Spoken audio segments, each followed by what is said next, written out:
आखिर भगवान मोर ही क्यों बने? कोयल बन जाते, कौआ बन जाते, चिड़िया बन जाते, पोपट बन जाते, बहुत सारे पक्षी हैं, पर भगवान मोर ही क्यों बने?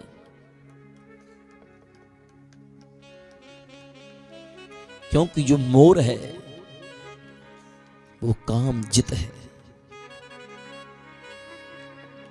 84 लाख योनियों में केवल मोर पक्षी एक ऐसा है जो बिना वासना के सृष्टि की उत्पत्ति करता है, वासना रहित है।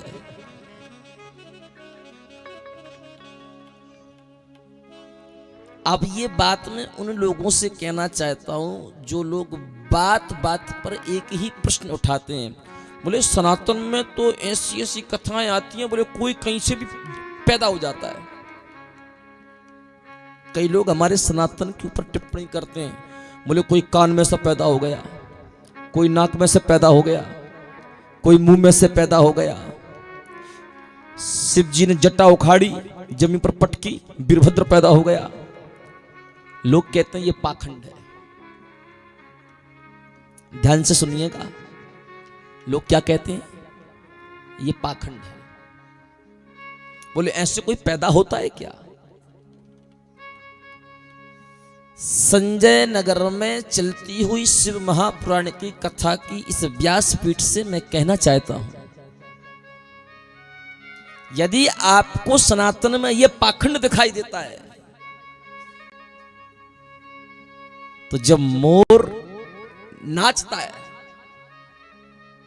मोर नाचते नाचते नाचते नाचते भाव विभोर होकर के जब रोने लगता है, जब रोते रोते जब उसकी आंख से आंसू गिरने लगते हैं, और जब उसके आंख से आंसू गिरते हुए जब मोरनी देखती है तो मोरनी दौड़ी दौड़ी आती, उस आंसुओं को अपने मुख के द्वारा पान कर जाती है, और उसी से उसका गर्भधारण होता है, और उसी गर्भधारण से उसकी सृष्टि की रचना होती है। क्या यह भी पाखंड है?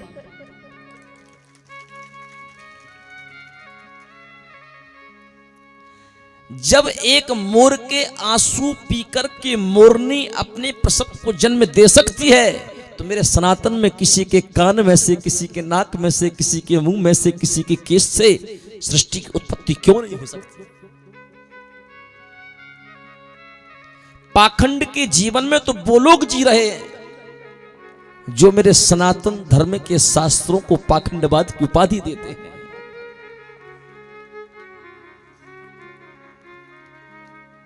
ये मूर्खता तो प्रत्यक्ष प्रमाण है।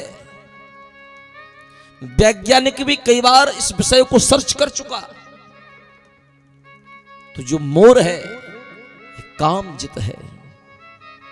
भगवान श्री कृष्ण कहना चाहते हैं कि जो अपने जीवन में काम को जीत लेता है, वासना रहित हो जाता है, सबसे पहले तो मैं उसे अपने सर पर बिठा करके रखता हूं। इसलिए मेरे ठाकुर जी ने मोरपंख अपने सर पर धारण किया।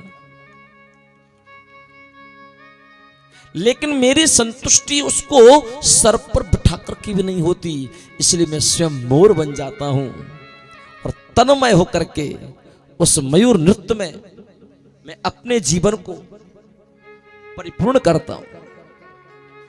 यह ठाकुर जी की लीला है। श्री सूत जी महाराज कहना चाहते हैं कि महात्मा, भगवान का यह दर्शन देवताओं के लिए दुर्लभ है, लेकिन धन्य हो आप जो भगवान श्री कृष्ण के इस दर्शन की कथा को आपने अपने कानों के द्वारा श्रवण की और दोनों आंख बंद करके ध्यान बिंदु होकर के उसका दर्शन किया। इस मृत्यु लोक में आने के लिए देवता भी तरसते हैं कि काश हम भी मनुष्य बनकर के कथा सुनने के लिए जाएं। लेकिन स्वधा कथा लोके को काचह को मणिर्महान, ये सुंदर कथा देवताओं के लिए दुर्लभ है। लेकिन आप संजय नगरवासी परम सौभाग्यशाली हैं जो प्रतिवर्ष की भांति इस वर्ष भी कथामृत का पान कर रहे हैं। देवताओं से ज्यादा भाग्यशाली हैं आप। देवताओं को सब कुछ मिलता है पर यह कथा नहीं मिलती। बड़े भाग्य मानुष तन पावा। जो मानव जीवन है ना, ये बड़े भाग्य से मिलता है।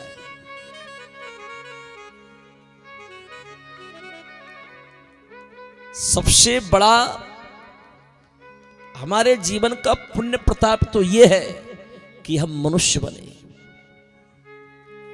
लेकिन मनुष्य बनने के पश्चात उससे भी प्रबल हमारा भाग्य ये है कि हमको और आपको भारत भूमि जैसे महान तीर्थ में जन्म मिला।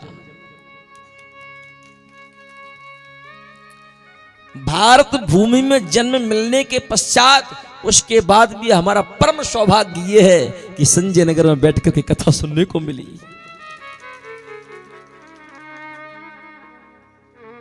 अब व्यक्ति कहे कि महाराज हमारा भाग्य साथ नहीं दे रहा है, तो मैं कैसे मान जाऊं कि भाग्य साथ नहीं दे रहा। यदि भाग्य साथ नहीं दे रहा होता तो तुम कथा में नहीं बैठे होते, कहीं पी के पड़े होते। भाग्य साथ दे रहा है तब तो ना ये घर द्वार छोड़ करके आधी रात तू कथा सुनने को बैठे हो। इंसान चाहे अपने भाग्य को सौभाग्य में बदल सकता है और इंसान चाहे अपने भाग्य को दुर्भाग्य में बदल सकता है। कर्मणा जायते जंतु कर्मणैव विलीयते, सुखम दुखम भयम क्षेमम कर्मणैव विपद्यते। अच्छे कर्म करिए, अच्छे कर्म करके आप सुख प्राप्त कर सकते हैं। कुछ लोग कहते हैं महाराज हम जितना अच्छा काम करते हैं ना उतना हमारे साथ उल्टा ही होता है,